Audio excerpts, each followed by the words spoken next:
আজকে জাবের গুলিবিদ্ধ। ইনকিলাব মঞ্চের জাবের আজকে গুলিবিদ্ধ। মানে আসলে ভাবা যায়। আমরা তো এটা আশা করিনি। কিন্তু আ অনেক বিষয় এখানে কাজ করছে। অনেক কিছু উম একটা আ রাজনীতিটা কি ভিন্ন মন নিচ্ছে বা এটা কি কাঙ্ক্ষিত?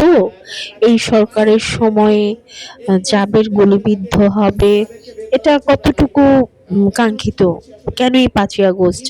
আ এই এগুলো কি মেনে নেয়া যায়? যায় না তো। তবে আমাদেরও মনে হয় একটু সবার ধৈর্য ধারণ করা উচিত।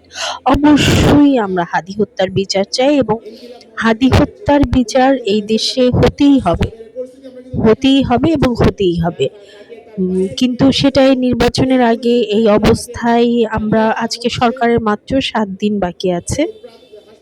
এই সময়টাতেই কেন আমরা যমুনার সামনে যখন পুলিশ আমাদেরকে বাধা দিচ্ছিল, আমরা বা যখন ওসমান হাদির ওয়াইফ আজকে যমুনার সামনে ছিলেন, কেনই বা উপদেষ্টাদের তরফ থেকে কেউ এসে দেখা করলেন না?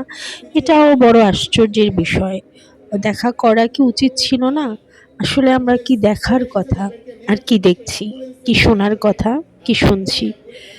উম এই বাংলাদেশ কি আমরা চাই, চাইতাম কিংবা চাচ্ছি?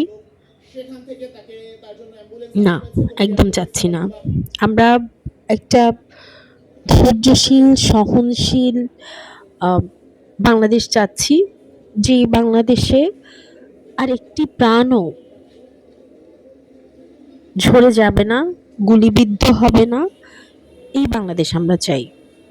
দুর্নীতিমুক্ত বাংলাদেশ চাই।